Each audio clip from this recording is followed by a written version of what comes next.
muito obrigado por tudo aquilo que o Senhor tem feito nesse lugar, essa noite. Obrigado, meu Deus, pelo louvor, pela ceia. Muito obrigado, Senhor, por podermos orar por uma irmã que está indo para outra igreja. Orar, Deus amado, por um casal que completa mais um ano de vida, de casado. Muito obrigado por tudo isso, Senhor. O Senhor é bom. Obrigado porque temos o privilégio de te louvarmos também com as finanças, com aquilo que o Senhor tem nos dado e nos abençoado. Muito obrigado por todas essas coisas. Eu peço que o Senhor continue falando aos nossos corações, abençoando cada um dos teus filhos aqui presentes, falando através da tua palavra, Senhor, abençoando cada família, cada vida, Senhor Deus, individualmente, cumprindo na vida de todos os teus planos. É o que nós pedimos, que nós, Senhor Deus, não saiamos daqui esta noite como entramos, mas saiamos transformados, conforme a tua vontade, Pai. Que sempre o Senhor possa fazer algo novo na nossa vida. Que o nosso coração sempre esteja aberto e com expectativa daquilo que o Senhor vai fazer, daquilo que o Senhor quer fazer. Te pedimos isto em nome de Jesus. Amém. Amém. Glória a Deus. Nosso Deus é bom. Amados, eu não sei se eu vou conseguir falar tudo que eu quero aqui, mas não é problema, né? A gente pode ir resumindo, reduzindo. Eu já preguei esse assunto no passado, e hoje ele está mais recheado, e o meu tempo está mais curto. Mas fique tranquilo, em questão do tempo.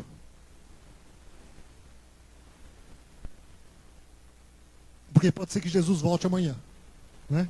E aí você se preocupou à toa com o tempo, com o horário, com o dia de amanhã, toda aquela ansiedade. Mas eu não falo isso para você também ficar preocupado, né? Eu quero que você fique em paz, tá bom? Aleluia. A palavra de Deus, abra sua Bíblia lá em Neemias, capítulo 8, versículo 10.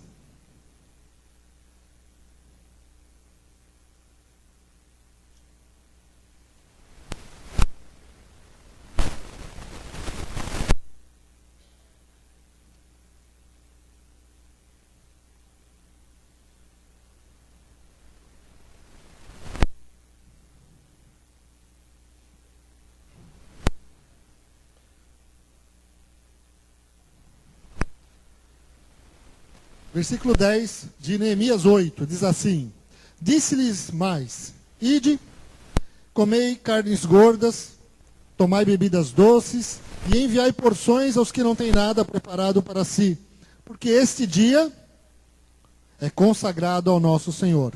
Portanto, não vos entristeçais, porque a alegria do Senhor é a vossa força. Amém? Então, essa última frase, eu quero que você repita. Eu falo e depois você repete. A alegria do Senhor é a vossa força. Isso, alegria do Senhor. Então, contexto, esse texto está num contexto em que Esdras estava lendo a lei para o povo, no momento de restauração do reino, e o povo estava chorando, estava triste. E ele, naquele momento, ele exorta o povo, não é momento de ficar triste. É momento de se alegrar por tudo aquilo que Deus tem feito. E ele completa dizendo, por quê? Vocês não devem se entristecer, vocês têm que se alegrar, porque a alegria do Senhor é a vossa força. E eu procurei em outras traduções, continua sendo força. Força, de força mesmo, de ânimo. Força para continuar, força para lutar, porque eles viviam em guerra. Eles estavam num momento em que eles precisavam ter muita força, porque eles estavam num tempo de restauração do reino.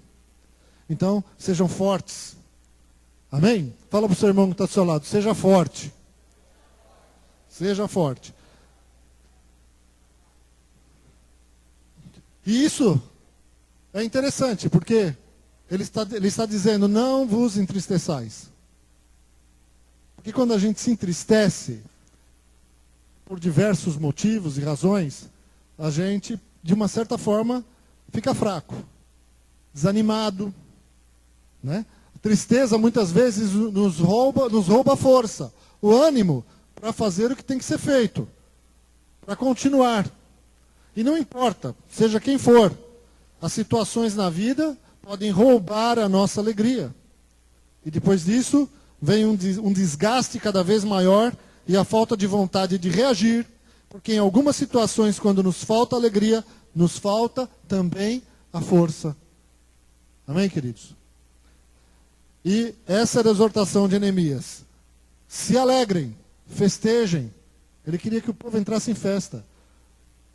Agradeçam a Deus pelo milagre dele, pelo amor dele, porque a alegria do Senhor é a vossa força. No Novo Testamento nós temos um apóstolo, muito conhecido. E por que não dizer o mais importante, que é o apóstolo Paulo. Também nos ordenando a nos alegrarmos.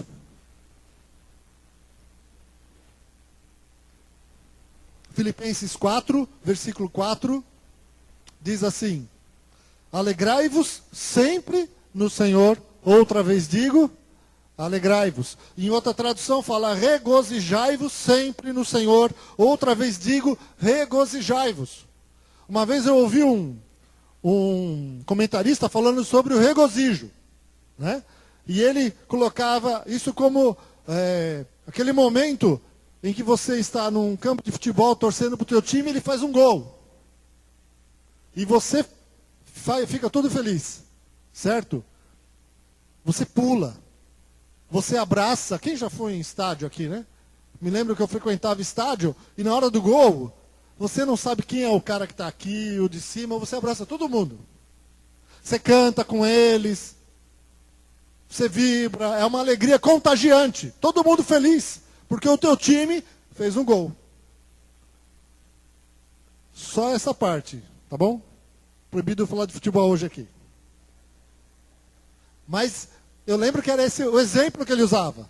Aquele momento de regozijo, de se alegrar verdadeiramente. E que, muitas vezes, queridos, o pessoal que está no campo dá de 10-0 em quem está na igreja. Né? Em questão de regozijo, questão de alegria. Não é verdade? Deus faz tanto gols e a gente fica, amém. Glória a Deus. Aleluia. Né? Aí vai lá um time, às vezes é aqueles times que você nem pode falar o nome, faz gol, o pessoal vibra.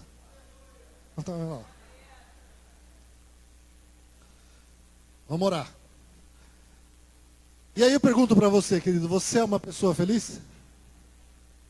Não precisa responder agora. Você é uma pessoa feliz? Você é uma pessoa alegre? Seus filhos podem garantir que você é feliz? Né? Seus filhos podem garantir que você é feliz? Seus pais, seus amigos, seus colegas de trabalho podem dizer isto a seu respeito? Esse cara é uma pessoa feliz. Uma pessoa alegre. A alegria transborda na vida dele. A gente falou da Ana Lúcia aqui, né? Vou usar ela como exemplo aqui. Quem conhece a vida da Ana Lúcia um pouco de perto, irmãos, olha, não foi brincadeira, viu? As lutas que ela passou, todo mundo passa luta. Mas as dela eu soube. E ela sempre sorrindo, sempre dando risada, sempre com bom humor, né? Até agora vai para Ubatuba, está dando risada, e glória a Deus, e vamos em frente. Mas eu sei que tem uma hora que ela chora, mas ela não vive triste. Amém? Não vive triste. E que continue assim em nome de Jesus. E quando a gente pergunta isso, talvez você aqui, né? Responda, você não conhece minha vida? Você não sabe o que eu passo? Você não sabe quais são os meus problemas? Você não sabe como é que é meu dia? Não é verdade? Talvez alguém possa dizer isso, você não sabe meu dia, você não sabe o que eu sinto. Né? E pode ficar talvez nervoso. Mas eu estou lendo aqui o que está na palavra de Deus, amém? Quando Paulo escreveu isso, onde ele estava? Paulo tinha autoridade para falar sobre alegria. Muita autoridade. Porque se tem alguém, né, que podia estar triste, ou que poderia ficar triste por tudo aquilo que passava, era Paulo.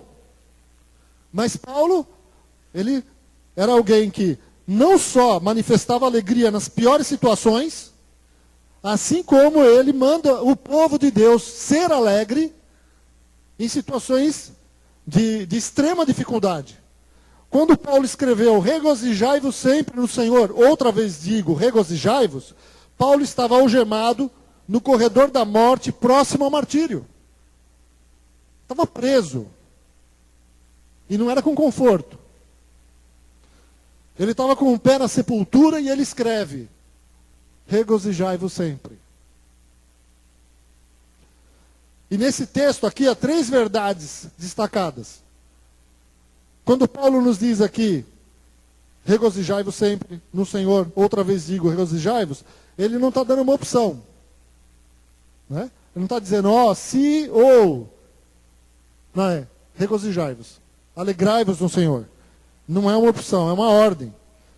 E aqui não é um substantivo, é um verbo, é uma ação de se alegrar. Todo mundo tem a opção de se alegrar no Senhor.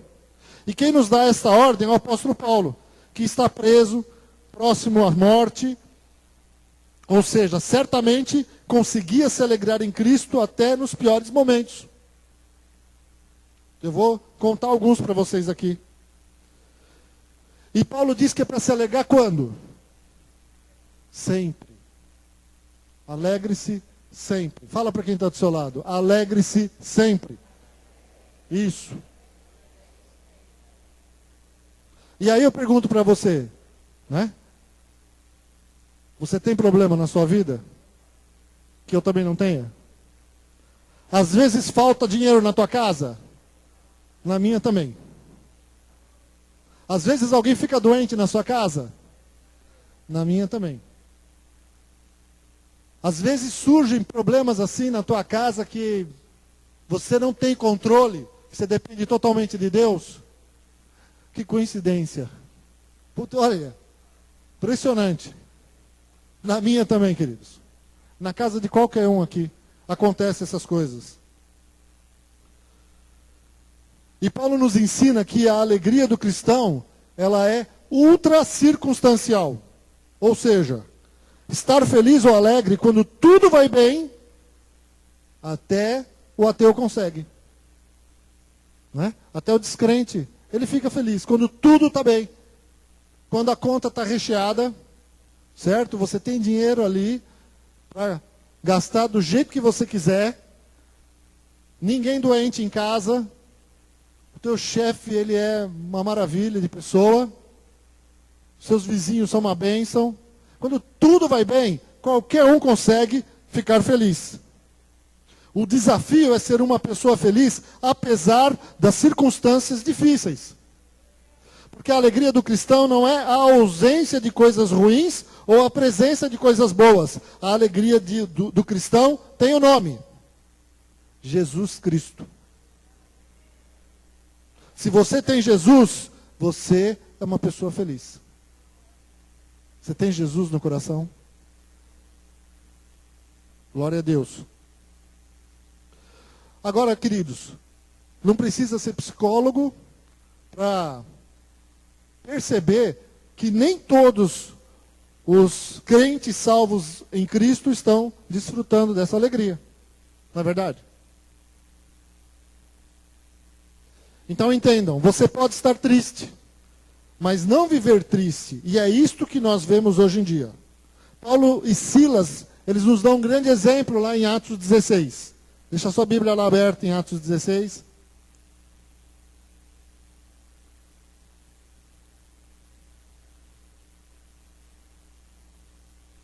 Paulo e Silas chegam em Filipos. Vamos falar muito hoje sobre essa cidade, ou sobre os discípulos em Filipos. Eles começam a pregar o evangelho. Aí Lídia, uma vendedora de púrpura, se converte e depois toda a sua casa. Uma mulher importante, uma comerciante na cidade, ela recebe Jesus como Salvador, uma pessoa influente. Depois começam a se converter todos os seus familiares. E ela convida, eu devia ter uma casa muito grande, convida Paulo e Silas para ficarem na sua casa. Eles aceitam isso. Então algo grande começa a acontecer na cidade de Filipos. Paulo chegou naquele lugar, já começou a pregar o evangelho, pessoas começam a se converter, mas o diabo logo começa a trabalhar para tentar impedir os planos de Deus, como ele sempre faz.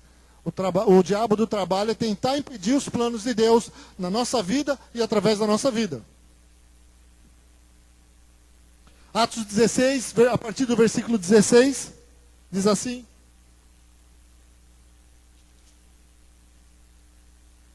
aconteceu que, indo nós para o lugar de oração, nos saiu ao encontro uma jovem possessa de espírito adivinhador, a qual, adivinhando, dava grande lucro aos seus senhores.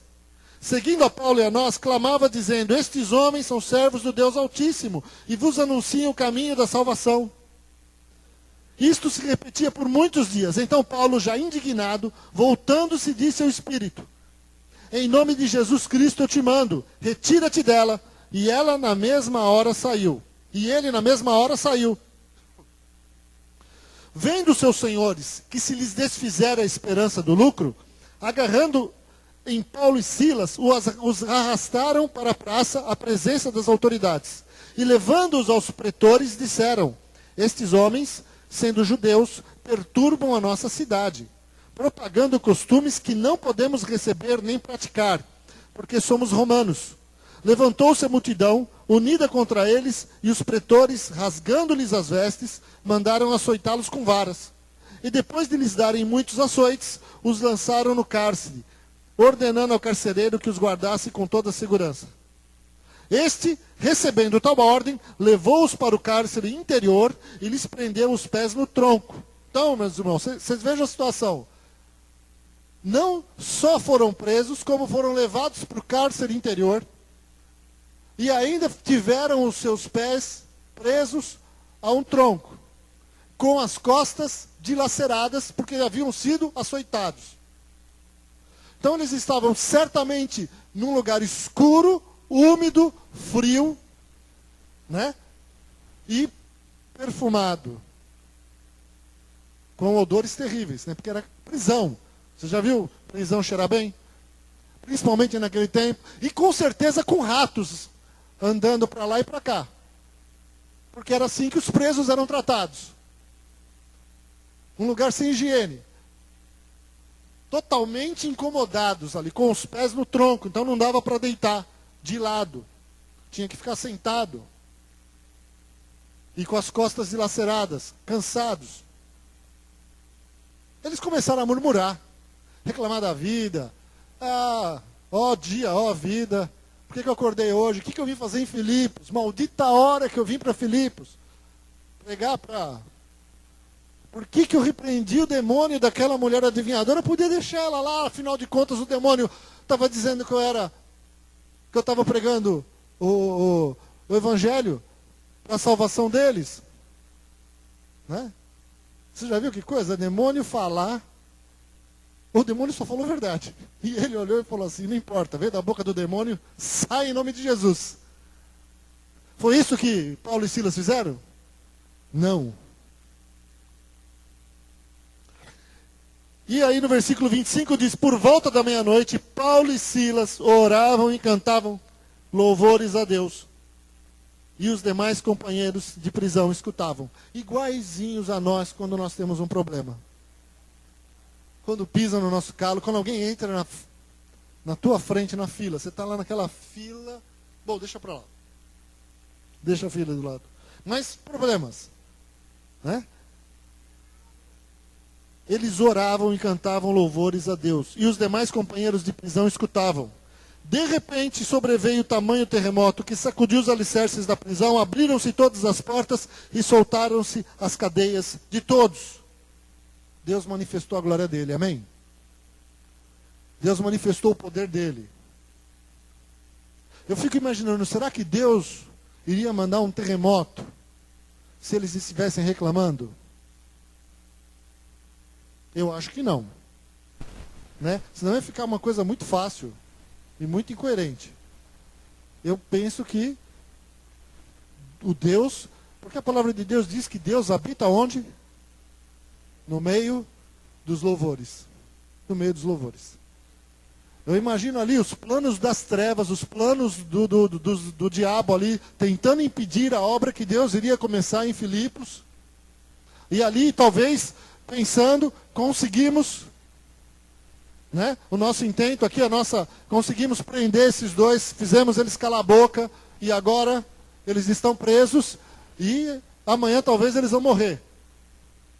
E eles começam a louvar a Deus. E a glória de Deus se manifesta, amém? E o poder de Deus se manifesta no meio de uma situação totalmente adversa, totalmente contrária. No meio de um tamanho problema, tribulação, numa situação em que eles não têm o controle e o domínio de nada. Deus manda um terremoto. Abre todas as cadeias. E eu não vou ler, mas continuando, o carcereiro, quando vê aquilo, ele sabe que quando os presos fogem, ele paga a fuga dos presos com a vida dele. E ele já ia se matar, e Paulo grita, não se mata não, fica tranquilo. Ninguém fugiu. Está todo mundo aqui. Ninguém foi embora. E o carcereiro, naquela noite, se converte. O que prendeu os pés deles no tronco. Ele e toda a sua família recebem a Jesus Cristo como Senhor e Salvador. E ainda ele cuida de Paulo e de Silas, e cuida das feridas deles. É batizado naquela madrugada. Olha quanta coisa, irmãos. Porque o diabo estava tentando impedir a obra de Deus naquele lugar, a expansão do reino de Deus, e justamente ali no cárcere, já começa a gente se converter. Certamente todos os presos, o carcereiro, a família dele, a igreja crescendo, e Deus manifestando o seu poder. Amém? Porque alguém se recusou a ficar triste no meio do problema. Se recusou a continuar triste. E começou a glorificar a Deus. E abriu a boca para louvar a Deus. Aleluia. Deus é maravilhoso, né?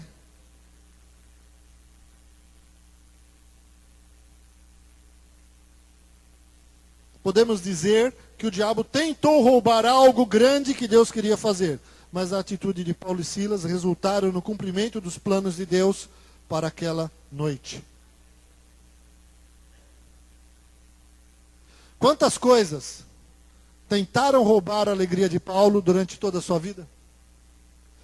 E vemos este homem dizendo aos filipenses, justamente onde aconteceu esse caso. Ele depois escreve para os filipenses, uma igreja em Filipos nasceu. E agora Paulo escreve carta aos filipenses, a igreja que está em Filipos. Filipenses 4:4, alegrai-vos sempre no Senhor. Outra vez digo, alegrai-vos. Aleluia! Quantas coisas tentam roubar a nossa alegria? Quantas coisas? Durante o dia, durante nossa vida. Quantas situações, imprevistos, injustiças, relacionamentos, etc. E eu separei algumas aqui para falar com vocês. A primeira delas é justamente as circunstâncias da vida. As circunstâncias da vida tentam roubar nossa alegria. Filipenses 1, 12 a 14.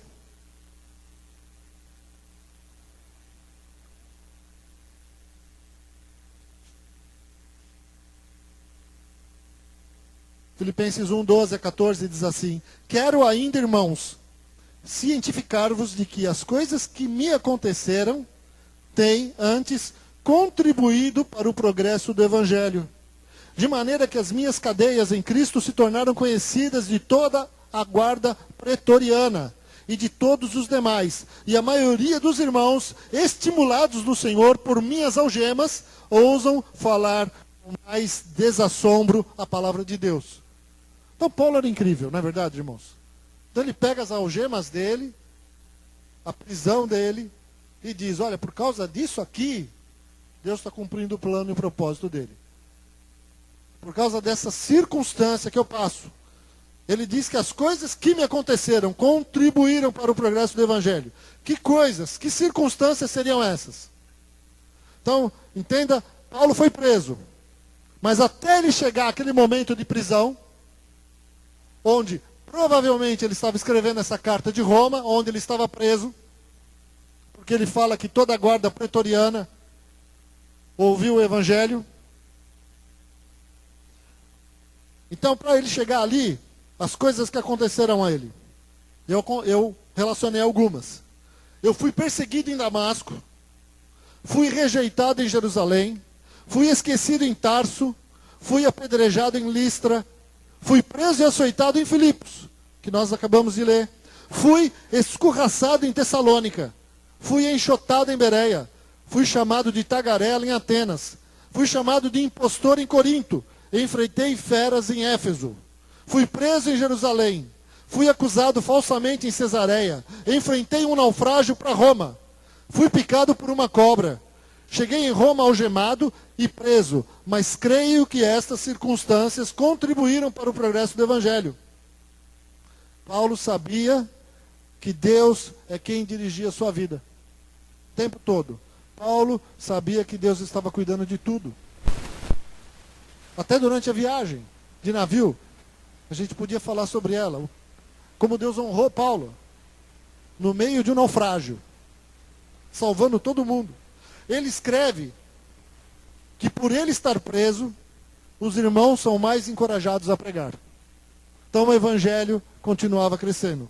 E por estar preso, toda a guarda pretoriana, 16 mil soldados de elite, foram evangelizados e até a própria corte de Nero. Porque aqueles soldados andavam no meio da corte e evangelizavam até os que estavam na corte de Nero. Tudo isso, Paulo entendia. Deus tem um plano, tem um propósito. Você não vê Paulo chorando. Você não vê Paulo se lamentando. Eu posso imaginar que talvez houve momentos de tristeza, mas Paulo não vivia triste. Ele vivia entendendo. Deus tem um plano, Deus está no controle de tudo isso. Nada está acontecendo por acaso. Aleluia. As coisas que nos acontecem são as circunstâncias da vida. Todo dia, irmãos, nós passamos por circunstâncias, né? Aconteceu isso, aconteceu um problema. Elas acontecem querendo você ou não, contra a sua vontade, de súbito, sem mandar recado, sem aviso prévio. Chegam na sua vida, transtornam o teu coração e colocam a nossa vida, às vezes, de ponta cabeça. Circunstâncias que, se não tomarmos cuidado, levam embora a nossa alegria. Nos deixam tristes por muito tempo. E a alegria do Senhor é a nossa força. Amém? Ficamos fracos para continuar seguindo. Fracos, nos entristecemos. De repente você não vem na igreja, você fica dias, fica semanas, fica meses sem buscar Deus. Porque você fica triste, porque você não glorifica a Deus, você não consegue de forma nenhuma se regozijar. Você não toma a opção de se alegrar no Senhor. Você tem a opção de se alegrar, de abrir a sua boca no meio do problema e glorificar a Deus. Falar, Deus, o Senhor não perdeu o controle de nada. O Senhor é quem cuida da minha vida. A minha vida está nas tuas mãos. Não é o diabo que dirige a minha vida, é o Senhor Jesus Cristo. Aleluia! Ele é que cuida de tudo. Está sofrendo porque você errou? Glorifica a Deus. Porque você está vivo, dá tempo de acertar. Amém? Dá tempo de mudar. Glória a Jesus. Não existe uma vida ao acaso. Olhe para a sua vida conforme a perspectiva de Deus. Senão as circunstâncias da vida podem roubar a sua alegria.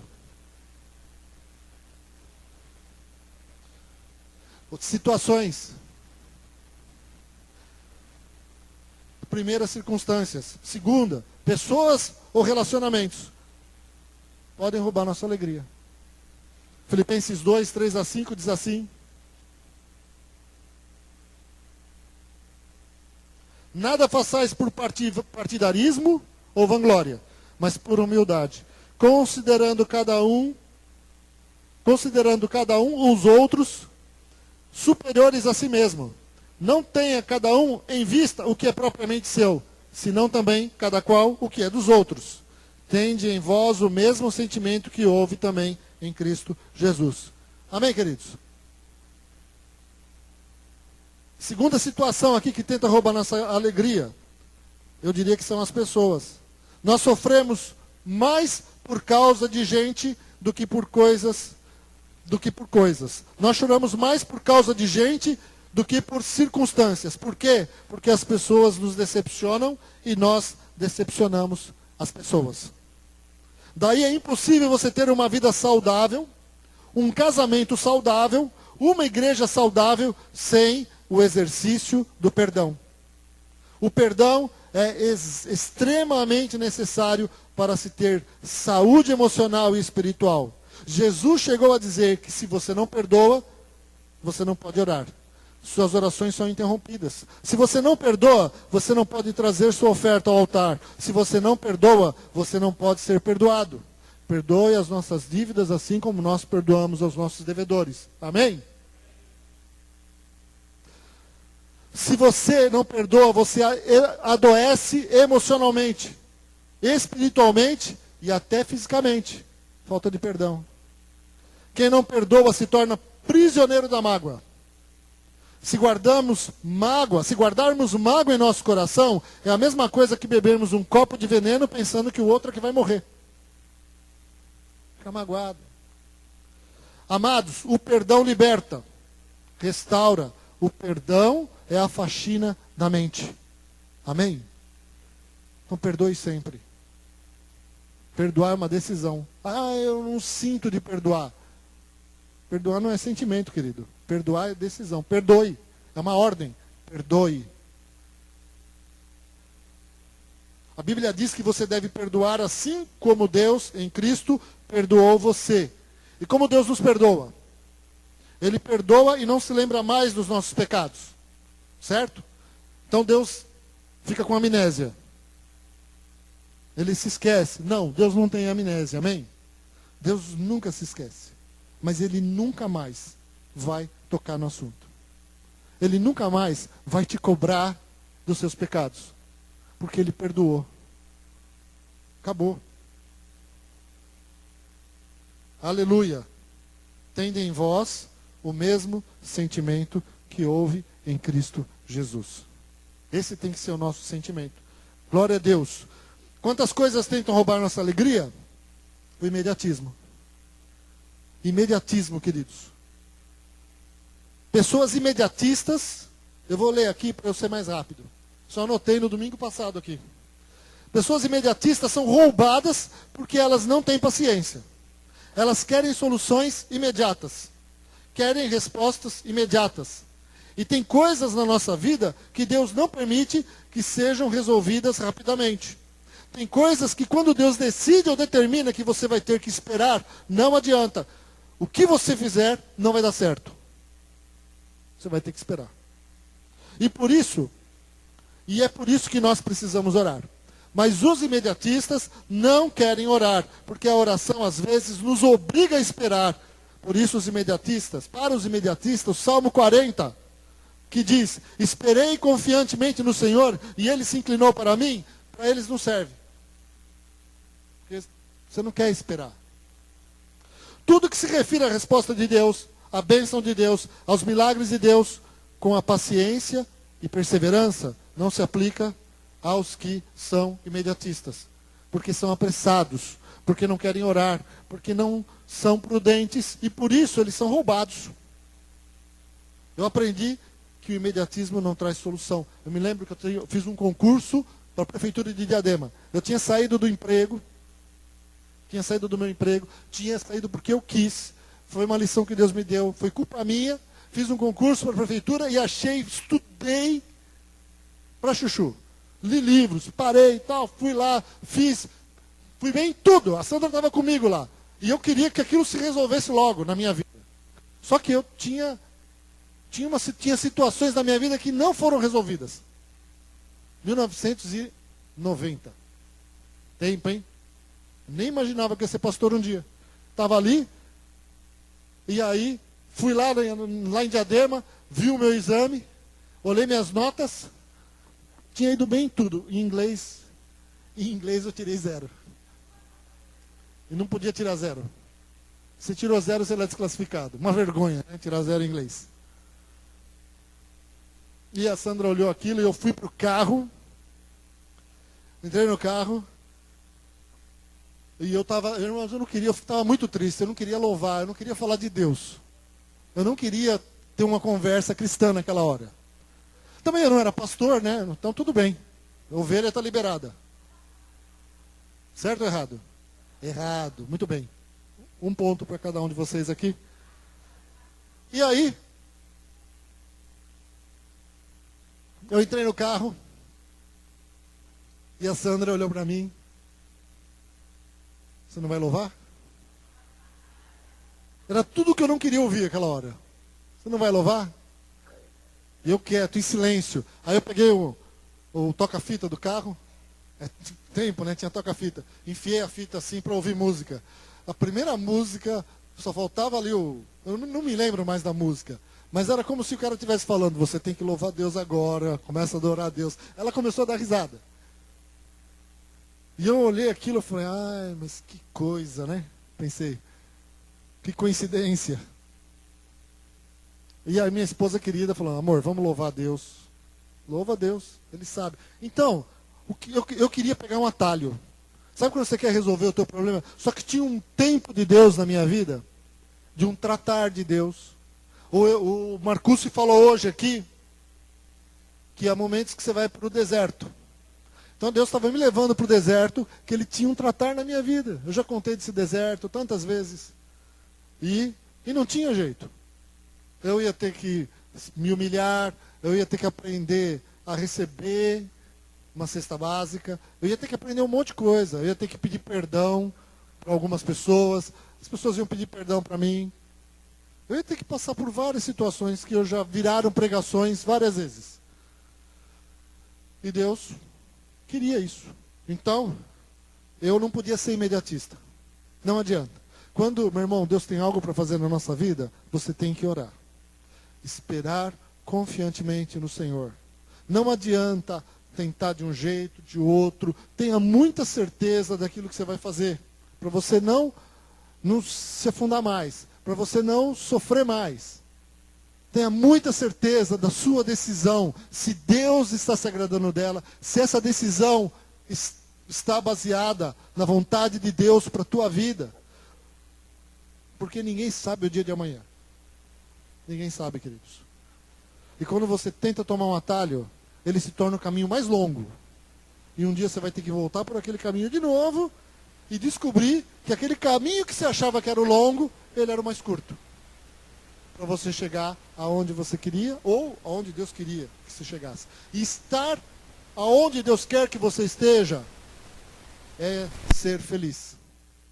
Amém? É ser feliz. Estar onde Deus quer que você esteja, querido. É ser feliz. Se você não está feliz, o problema está em você, não está em Deus. Comece a entender isso. Eu preciso mudar. Não é Deus que precisa mudar. Amém? Glória a Jesus. Quantas coisas tentam roubar nossa alegria? Irmãos, a outra é procrastinação. Isso também eu escrevi domingo passado aqui. A palavra procrastinação significa adiamento de uma ação. A grosso modo, poderíamos dizer que seria aquela mania de deixar tudo para depois. Tudo para amanhã, tudo para depois. Adiamos o máximo possível algo que poderíamos ter começado antes. Vai se adiando. Mudança de vida, encontro com Cristo, caminhar segundo a vontade de Deus, abandonar um pecado. Nós vamos deixando como se a vida nunca fosse acabar, como se sempre tem tempo para amanhã, e nós vamos adiando. Isso resulta em estresse, sensação de culpa, perda de produtividade e vergonha em relação aos outros, por não cumprir com as suas responsabilidades e compromissos. Se precisar trocar aqui, fica à vontade, viu, queridos? Glória a Deus. O procrastinador é um acumulador de tarefas. Vai acumulando. É alguém que acaba fazendo tudo com atraso ou com urgência. Pois não faz quando pode. Muitos aqui já aprenderam, né? Aquela relação entre importante e urgente. Certo? Isso. Importante e urgente. Você deixa de fazer coisas importantes, elas se tornam urgentes. E aí, às vezes, você deixa de novo de fazer coisas importantes, você vai fazer o que era importante na urgência. Procrastinador. E em nossa apostila de GF Ética, Grupo de Estudo Familiar, que todos estudaram ano passado, nas nossas pequenas famílias. Há um capítulo, o primeiro capítulo, que fala sobre os 4 hábitos básicos do discípulo. E depois os próximos 4 capítulos, cada um deles, vão falar sobre eles. O primeiro, o hábito de leitura da Bíblia, o hábito da oração, o hábito da comunhão e o hábito da contribuição. 4 hábitos básicos do cristão. E o que a procrastinação faz na vida da pessoa? Ela faz sempre adiar. Sempre o início desses hábitos, que podem produzir uma grande transformação em sua vida. A pessoa que lê a palavra de Deus, a começar por isso, a pessoa que ora, ela tem uma mudança de vida. A pessoa que tem comunhão, que vai começa a frequentar uma pequena família, estuda a palavra junto, oram juntos, permite que Deus use os dons e os talentos que Ele deu para os nossos irmãos na nossa vida, e permite que Deus use os dons e talentos que Ele colocou em nós para abençoar outros. Porque Ele não deu os dons e talentos para o nosso benefício. Ele nos deu dons e talentos para o benefício de outras pessoas, para o próximo, sempre. Amém? É sempre para o próximo. É para abençoar o próximo. Glória a Deus. A tua capacitação. Aleluia. Efésios 5, 15 a 17 diz assim: tenham cuidado com a maneira como vocês vivem, que não seja como insensatos, mas como sábios, aproveitando ao máximo cada oportunidade, porque os dias são maus. Portanto, não sejam insensatos, mas procurem compreender qual é a vontade do Senhor. Amém? A procrastinação tem roubado a alegria de Deus na sua vida? Você quer ser curado da procrastinação? Se você entrar na internet, você encontra isso hoje. Gente falando que você precisa. Eu vou dizer para você, meu irmão, comece essa semana a ir a uma pequena família. Chega numa pequena família, abra o seu coração. Peça para as pessoas orarem por você. Peça orientação. Peça ajuda. Você vai mudar de vida, amém? Deus vai usar os teus irmãos para abençoar a tua vida. Deus faz isso, irmãos, não tem jeito. Sempre nós vamos precisar de alguém. Nunca ninguém vai conseguir resolver tudo sozinho. Sempre você vai precisar de ter comunhão. Você sempre vai precisar do dom e do talento, da unção que Deus colocou na vida dos outros. Sempre. Para que você viva em comunhão, para que você não se isole. Amém? E sempre alguém vai precisar de você também. Daquilo que Deus depositou na sua vida. Você vai ser usado para abençoar alguém. Você vê Paulo sendo abençoado por pessoas. Apóstolo, uma tremenda unção, expulsando os demônios, e os irmãos abençoando ele, dando suporte para ele, cuidando dele, aonde ele passava, uma casa se abrindo. A Lídia se converteu, abriu a casa dela para que ele se hospedasse lá, para que ele não ficasse em qualquer lugar. Amém? Ela tinha o dom de repartir. Glória a Jesus por isso. Aleluia. Quantas coisas tentam roubar nossa alegria? Preocupação com o dinheiro é uma delas.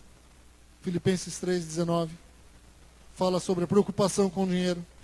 Sobre o fato das pessoas estarem brigando. Quem aqui nunca brigou com a sua esposa por causa de dinheiro? Levanta a mão.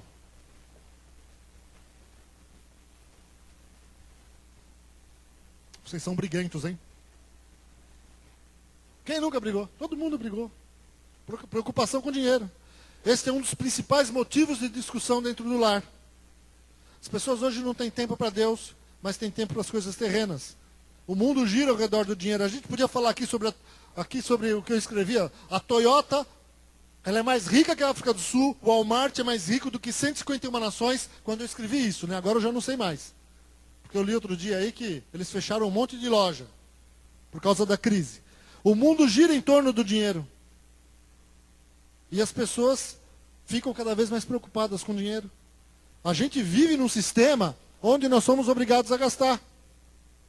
Não é? É uma pressão. Nos anos 50, consumia-se 20% menos do que hoje e as pessoas eram mais felizes.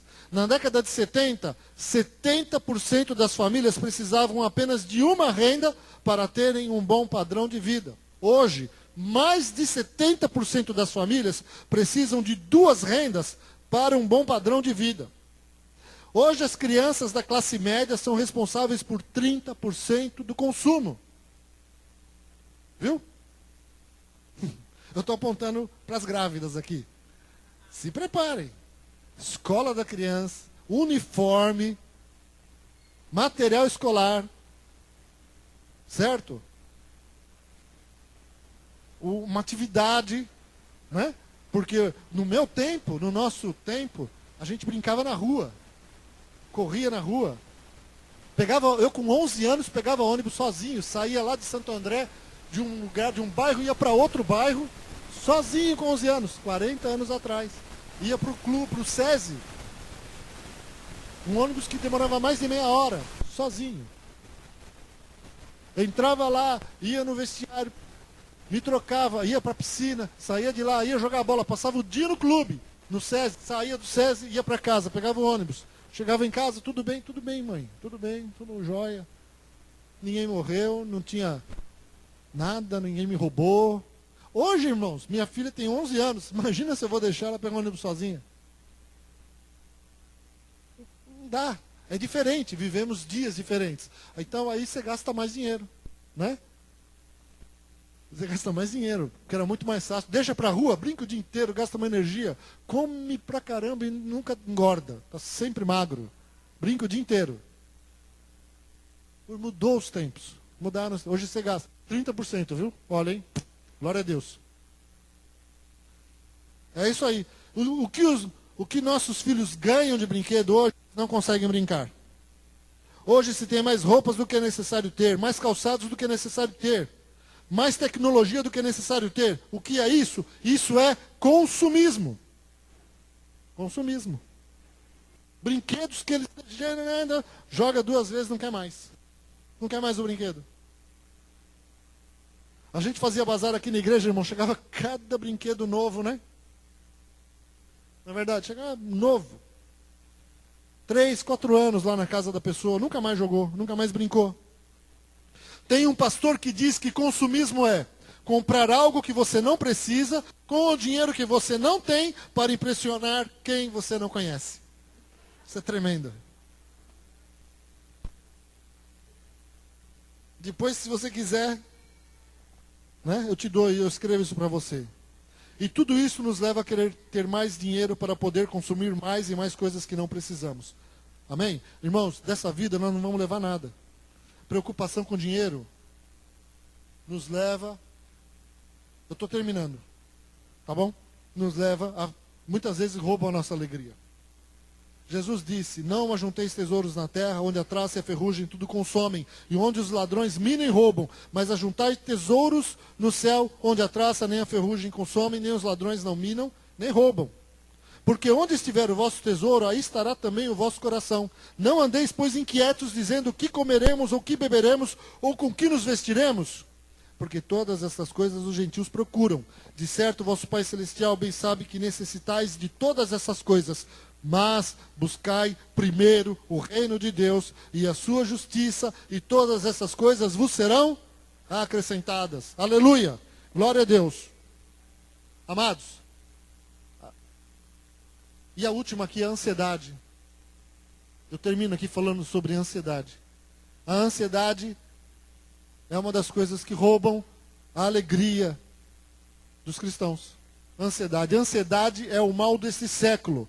Ela atinge crianças, adolescentes, jovens, adultos, velhos, doutores, analfabetos, crentes e descrentes.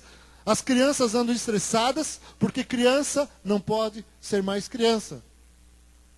Sabe o que significa a palavra ansiedade no grego? Eu já falei aqui uma vez. Significa literalmente estrangulamento. Significa literalmente apertar o pescoço. Esse é o significado da palavra ansiedade. Apertar o pescoço, sufocar, tirar o oxigênio. E tem muita gente assim hoje. Por isso Jesus foi claro em dizer que a ansiedade é inútil. Por quê? Porque 70% das coisas, é provado que 70% das coisas que produzem ansiedade na nossa vida, elas não acontecem. 70% das vezes que você fica ansioso, é desnecessário. Só os outros 30%. É desnecessário. Não ia acontecer, não acontece. Então você sofre assim mesmo e desnecessariamente. A ansiedade é preocupação, ou seja, ocupar-se por algo que ainda não aconteceu. Eu podia contar histórias aqui, mas o horário não me deixa. Mas histórias de coisas que me deixaram ansioso, e eu perdi coisas boas de Deus na minha vida, porque fiquei ansioso. Fiquei preocupado com o que iria acontecer e deu tudo certo. A ansiedade é símbolo de incredulidade, porque quem não conhece a Deus é que se preocupa com todas as coisas. Que comeremos, que vestiremos e etc. E Paulo nos dá a receita contra a ansiedade. É pedir, orar e agradecer. Amém? Aleluia. Glória a Jesus. Vamos ficar de pé, queridos? Vou encerrar aqui.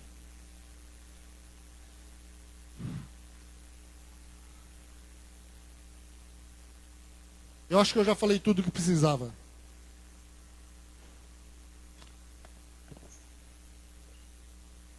Glória a Deus. E eu pergunto para você, queria que você pensasse nisso. Você tem sido roubado na sua alegria? Essas coisas, a gente podia aqui incluir, irmãos, a internet. A internet tem roubado a nossa alegria. O tempo que se gasta na internet hoje, e quando eu falo internet, eu incluo aqui Facebook, YouTube, Netflix, WhatsApp, e-mails. Coisas que há 10, 12 anos atrás, ou mais, você não se preocupava. Não roubavam a tua comunhão com Deus. Não roubavam o tempo que você tinha de comunhão com a sua família, com seus filhos, de caminhar na praia, talvez. E hoje isso ocupa a tua vida. Às vezes te vicia.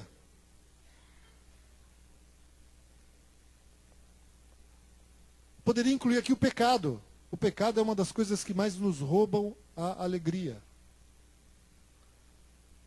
Eu queria que você fechasse os olhos nessa hora e pensasse nisso. Sua alegria tem sido roubada? Porque a alegria do Senhor é a vossa força.